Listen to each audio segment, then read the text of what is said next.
Hello, and welcome to The Storyteller's Mission with Zena Dell Lowe, a podcast for artists and storytellers about changing the world for the better through story.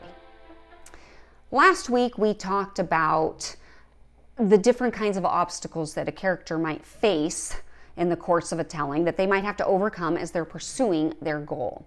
Today, I'm going to change directions a little bit, and what I want to talk to you about today is the idea that life is very, very messy.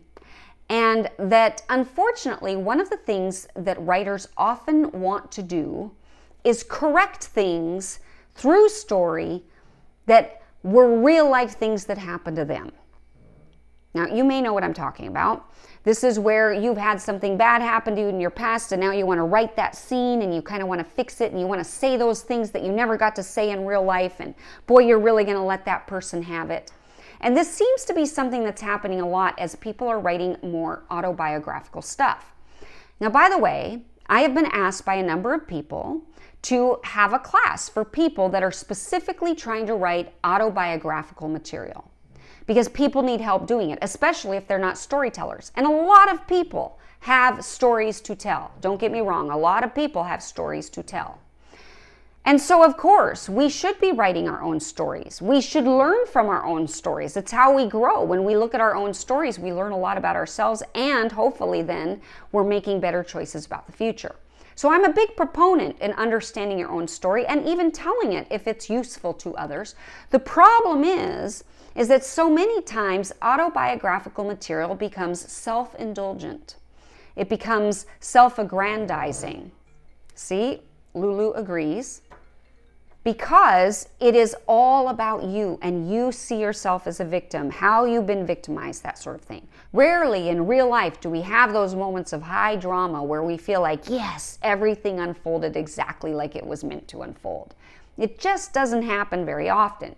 Usually, we want to reconstruct that scene because we want to correct the things that didn't go the way that now, in hindsight, we wish that it would have gone. And so we tend to look at ourselves as the victim, but all of a sudden in the scene that we're recreating, we'll write it so that we're the hero and everybody else looks stupid and dumb.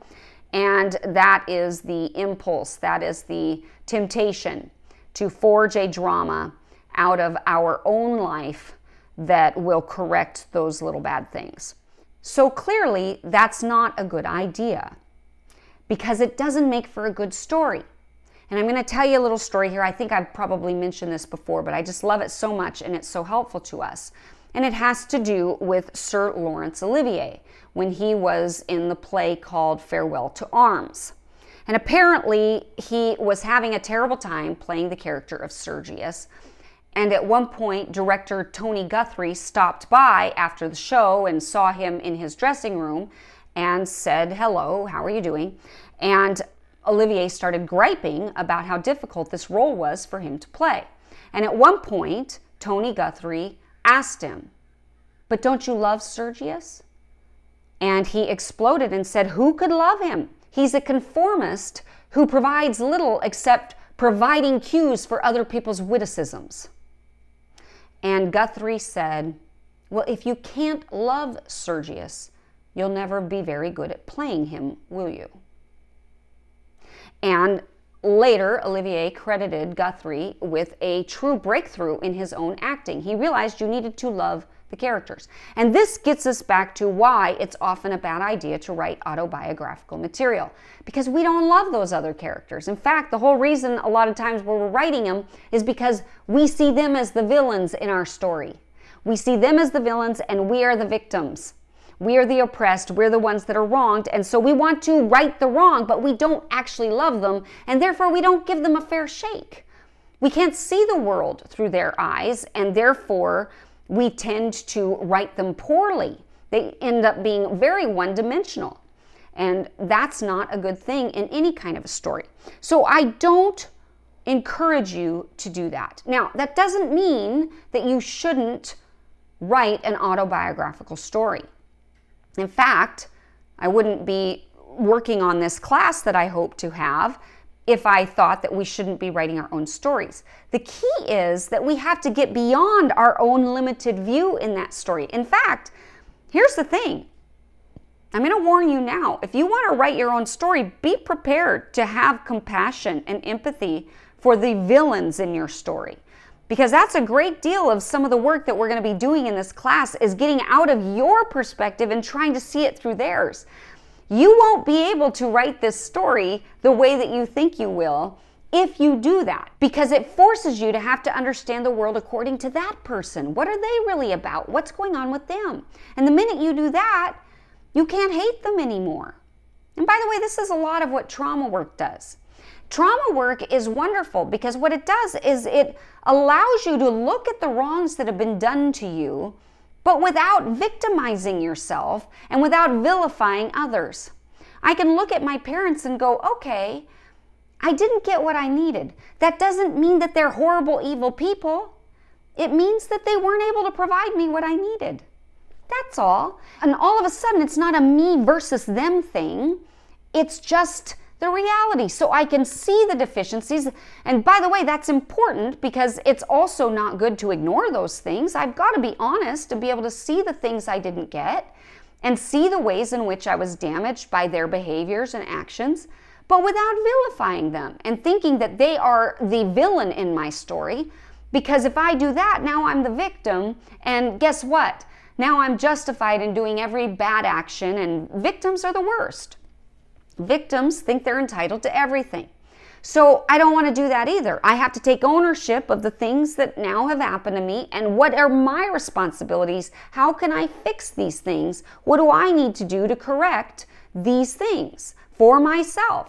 How do I now take responsibility?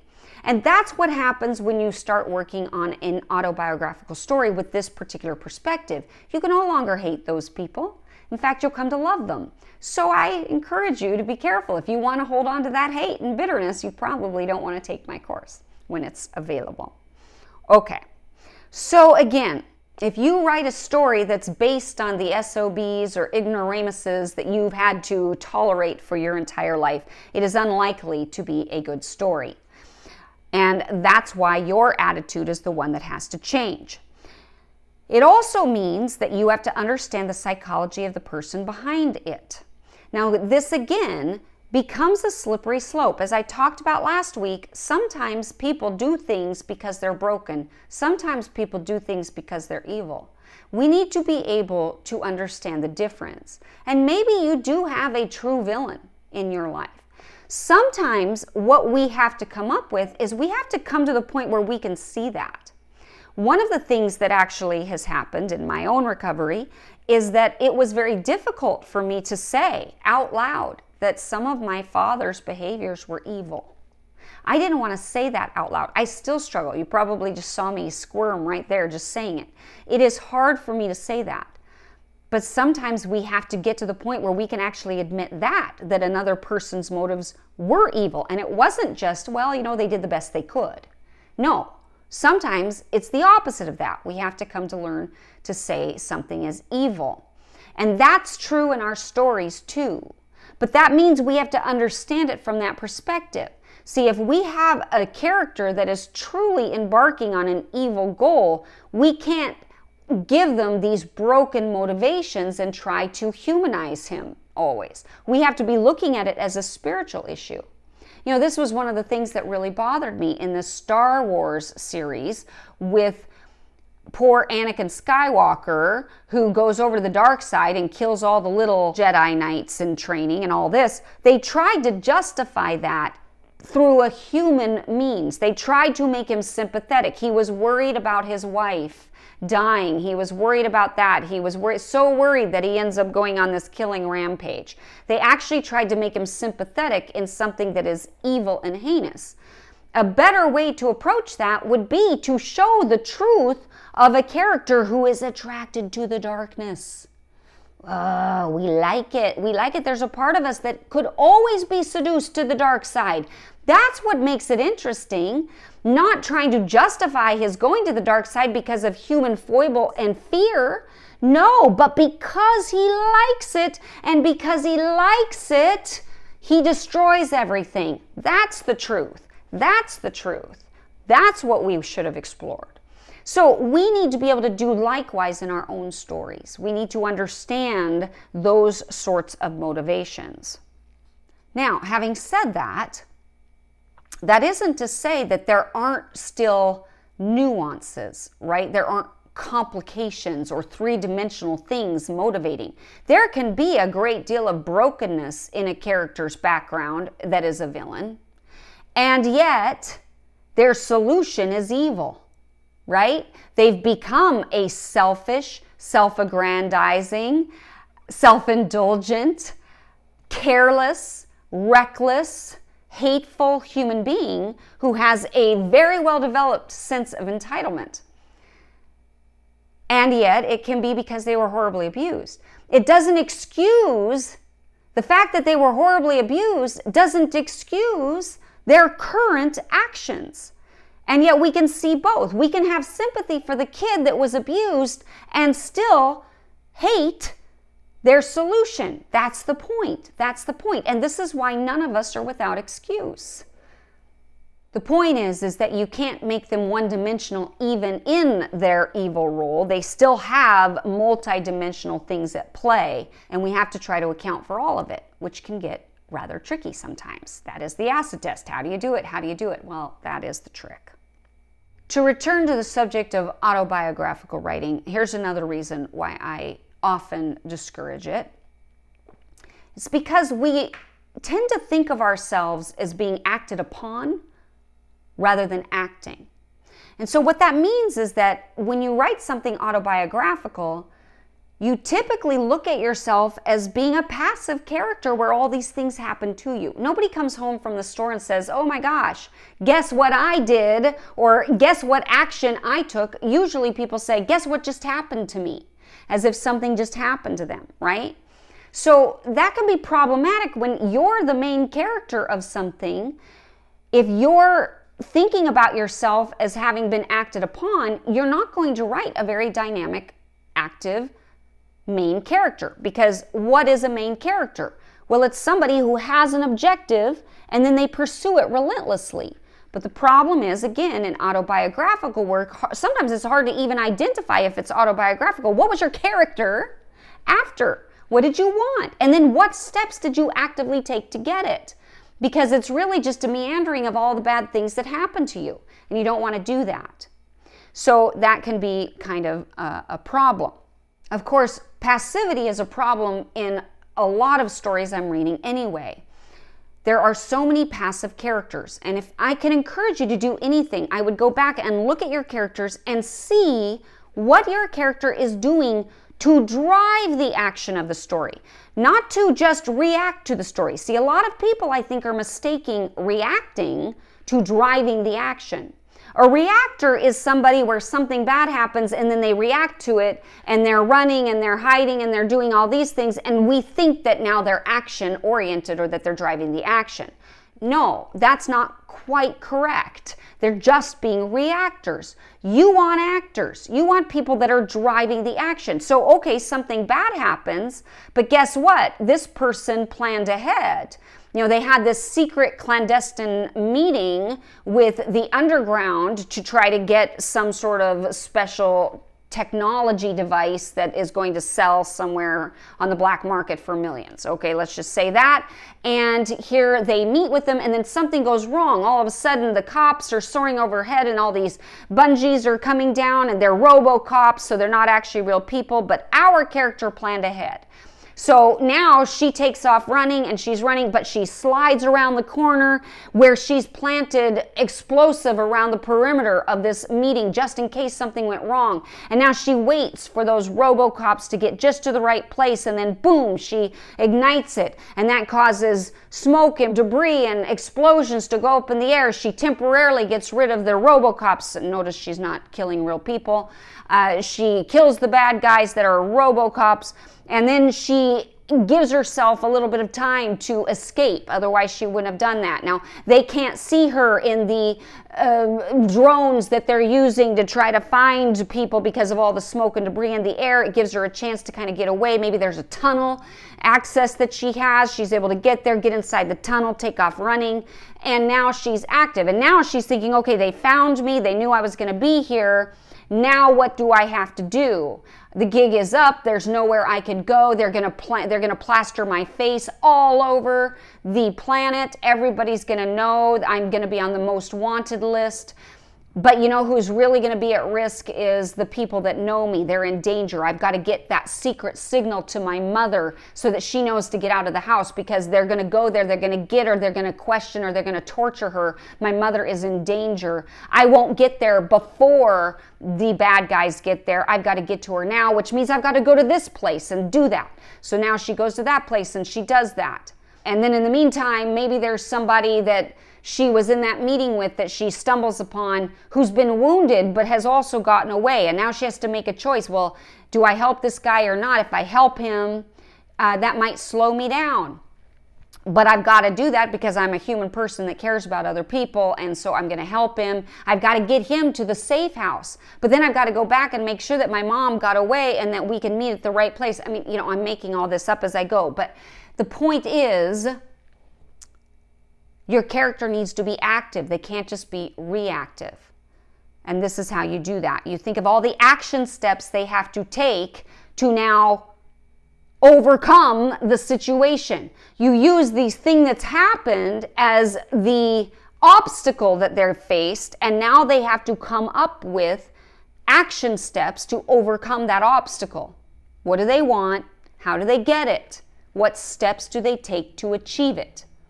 And that is story. So too often in story, we have these passive characters who don't do anything like that. Okay, so the last thing I want to talk about today that relates to all the other stuff that we're talking about, which is basically character, how to reveal character, how to unfold your story as a result of character actions and choices and all those good things. I want to talk about the profession of your character, because whatever profession you give your character will determine a lot about your story. There are certain professions that just don't bode well for a story because they're not active enough. They're too boring. You would never probably want to have an accountant as your main character because it's just not an active, dynamic profession. You can just look at TV to see which professions are the most active and dynamic. We have all sorts of stories about cops. We have all sorts of stories about doctors. We have all sorts of stories about firemen. You know, these are active professions. One reason, again, why autobiography can be a problem is because the true person that's writing an autobiography is typically a what? A writer. Well, where does the action take place in a writer? Well, in the head. It's in the head. You know, there's some cheats that we can do, and we've seen it all. It's become cliche, right? The scene, we can show a struggling writer by using those cliches of they crumple up the piece of paper and throw it, you know, or they look at the blank screen.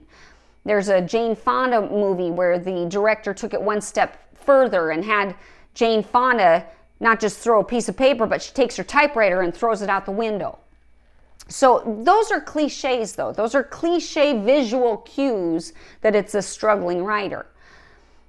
Again, most of us that are writing autobiographies, we may or may not have, we probably don't have a particularly dynamic career. And that makes it trickier to write a good autobiography. It's not something that can't be overcome. It's just something that we have to be aware of. So I know that I've kind of gone off on a little bit of a tangent today talking about autobiography, but I wanted to take the time to talk to you about it today to let you know that if you don't know how to write an autobiography, but you have a story to tell, I am going to be having a class that's launching for this very purpose. I want to walk people through it so they do it the right way so they don't make these kinds of mistakes. So if that's you, I'm going to ask you to go to my website and you're going to fill out a form that just says that you're interested so that I can send you more information when this is up and running. And it will also let me know if people are interested enough in it for me to actually create the course. It's a lot of work to create a course, so I don't want to do it if there's not enough interest. I've had a lot of people say that they're interested, but let's see. Let's see how much interest there is, and if there's enough, then I will follow through on creating this course. So what you're going to do is go to thestorytellersmission.com/write-my-story. thestorytellersmission.com, write my story, and it will come up with a page that you can fill in your information. It will sign you up. You won't get any other marketing emails except to be told when this class is launching, if it's going to launch, that sort of thing, so you can get that information in advance. That would be great. It will help me gauge how much interest there is, and I would ask you to do that if you're interested in writing an autobiography. Okay, there's a lot more I could say about this, but we'll call this good today because we've covered a lot of material. And I hope that it has been helpful to you. If so, then please like and subscribe to the show and join us again next week on The Storyteller's Mission with Zena Dell Lowe.